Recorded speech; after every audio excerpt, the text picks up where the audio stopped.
Alright guys, so let's talk about the Russian economy and Russian oil. So for nearly 2 years now, the West has guaranteed us that Moscow will collapse, and the main strategy they had was imposing a price cap on Russian oil. We know that didn't work because Russia still sells their oil above $60. Exported euros are still fetching around 75 when they leave the ports in Russia, and that's $15 more than the price cap. A higher oil price translates to higher revenues. Now, if countries didn't want to buy Russian oil, the selling price would drop, but the numbers tell us the exact opposite. The world today still runs on fossil fuels, and the number one priority around the world is to fight inflation. Now, inflation takes away wealth, it makes consumers angry and afraid, and no amount of sanctions can change this fact. And a great example is India's purchases of Russian oil. For over a month, we've heard rumors that New Delhi has been buying more US crude. Because of the US tightening the sanctions on Russian vessels, India has got cold feet. But it would surprise you that the Indians have done a big U-turn. They are buying record volumes of crude from Moscow because it simply helps their economy. India's top refinery, Indian Oil, has resumed trade. They are buying more oil from Sovcomflot with 1 million barrels already delivered by the shipping company. Now, if you ever heard of Sovcomflot, it's Russia's state-owned oil tanker company. It's under heavy US sanctions to stop the flow of cargo. So it's quite surprising that a country as big as India directly buys oil using their services. And this is a signal to everyone that US sanctions don't have teeth. You can be sure other refiners in the country and around the world they are taking note of this. Since February this year, India's imports have started flying up. The buying has gone from 1.5 million barrels a day to nearly 2 million, and that's an increase of over 30%.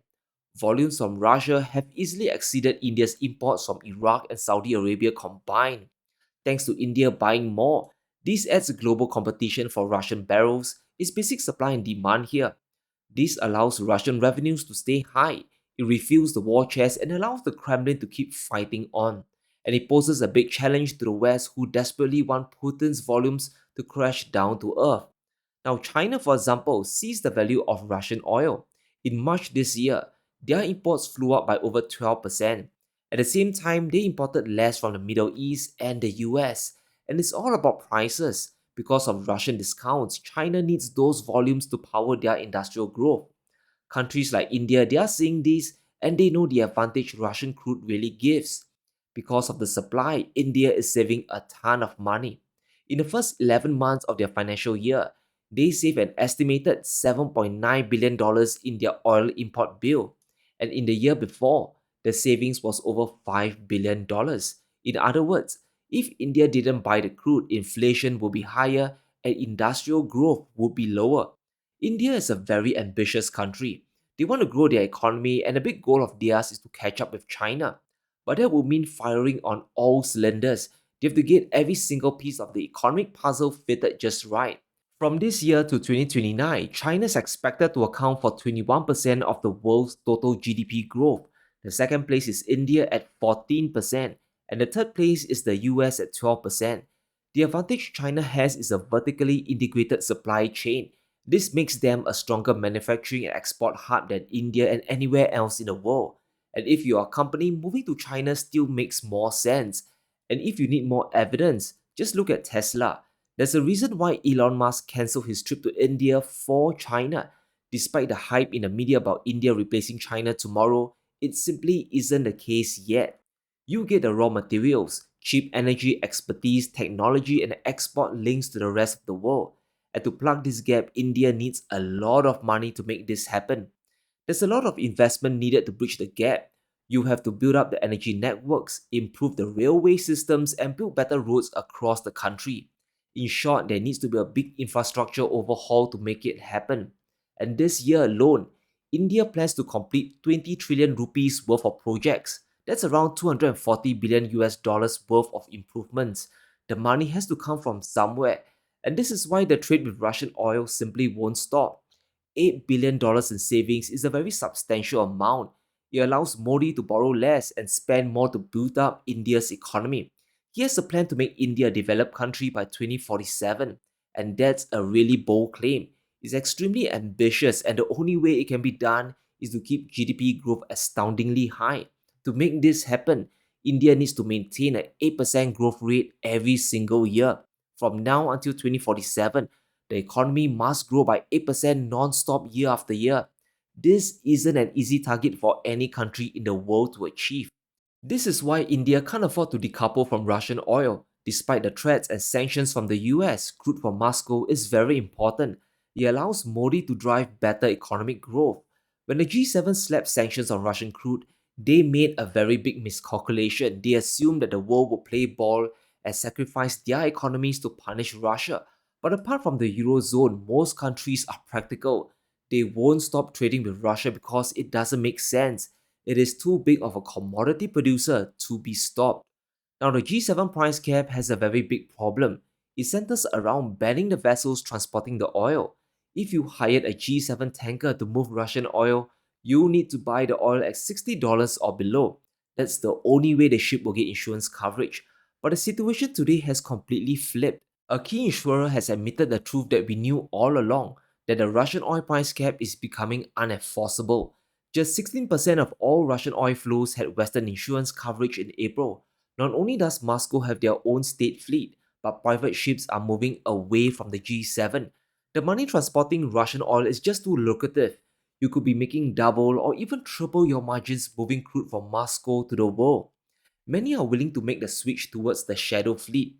When the price cap started, around 48% of cargo was moved by tankers with Western insurance.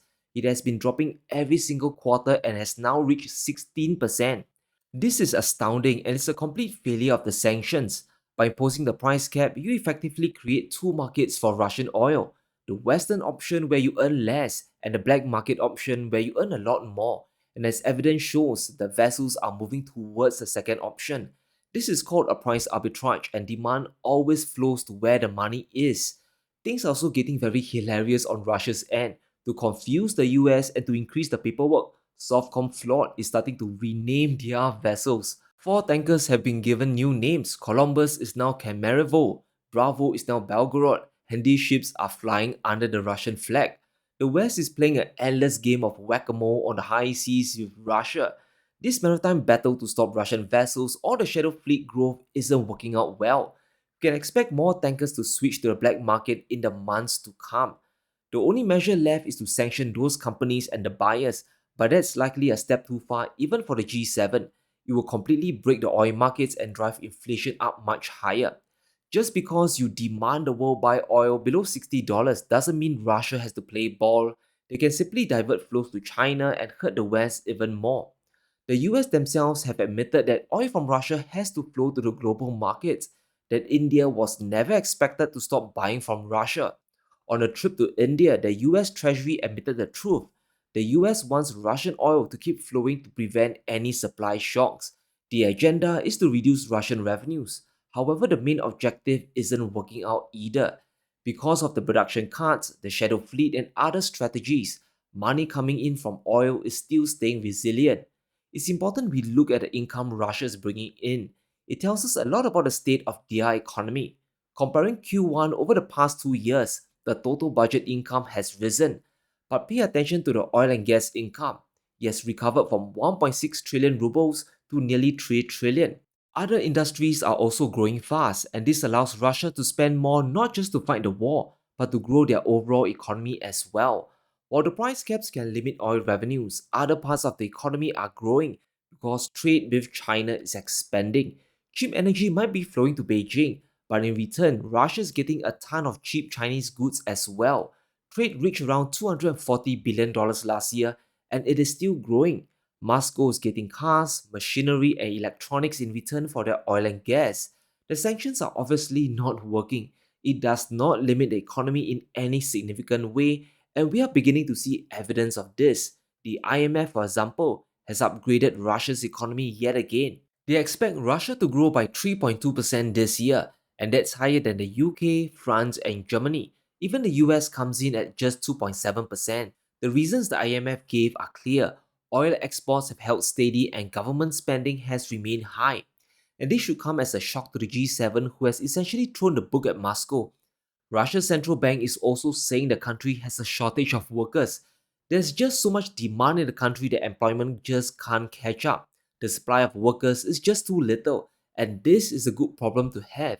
Even the IMF has agreed with Putin's outlook for Russia that a strong job market and swift wage increase are helping to power consumer spending. So the narrative we are seeing is starting to collapse. When you are fighting a war, having a strong domestic economy is very essential. It helps keep people happy, ensures social stability, and funds the war machine as well. Now, when the war started, there was an exodus of Russian citizens leaving the country. Estimates put the number at over 300,000 people, and this is based on the number of residence permits issued to Russian citizens in 2022. It might be higher, it might be lower. However, this flow of people is starting to reverse. The Russians who fled are starting to come back. Around half are heading back to the country because the economy is recovering. There's economic opportunity and money to be made there. When people comes back, it solves quite a few issues. The jobs get filled and consumption gets stronger. Industries, especially the highly valued ones, gets to grow even further. But more importantly, the money earned stays and circulates in Russia, and that prevents capital outflow. It allows the domestic economy to power itself and drive growth. And this is especially important when the West is trying to isolate Moscow from the world. And as a whole, reverse migration has real economic benefits. It added up to one third of Russia's GDP growth in 2023. The reverse migration generated enough economic activity to add 1.2% of GDP growth, and this is very astounding. In essence, Russia has taken big steps to fight against the sanctions. As a result, the middle class is growing and people are flocking back. Now, if opportunities in Russia are better than those in Europe, it really calls into question everything we are being told. Who is winning on the ground here? It's key to realize that Russian oil is simply unstoppable, and just because they're selling oil at a discount doesn't mean it's a net loss. They're still driving economic growth in other areas. The loss of revenue is being channeled to China, who's also supporting Russia in various ways, and all this results in the economy staying resilient. And on their part, India will keep buying Russian oil as well. They are part of the BRICS, and the relationship goes back all the way to the Soviet days. You can't break this partnership that easily. Most importantly, the cost savings from Russia is just too lucrative. For over 2 years, Russian oil has been cheaper than supply from Saudi Arabia and even Iraq. Almost $10 cheaper versus the Saudis and a dollar below Iraqi supply. Based on this alone, it doesn't make much sense for them to avoid Russian oil. They can keep saving billions a year to grow their economy further. While the G7 can try their best to stop the flow, it simply won't work. It will just help certain countries like China and India at the expense of others. But let me know what you think. Are the US sanctions working? Is Russian oil really unstoppable? Let me know in the comments below. Stay safe, be sure to smash the like button and subscribe as we navigate through these crazy times.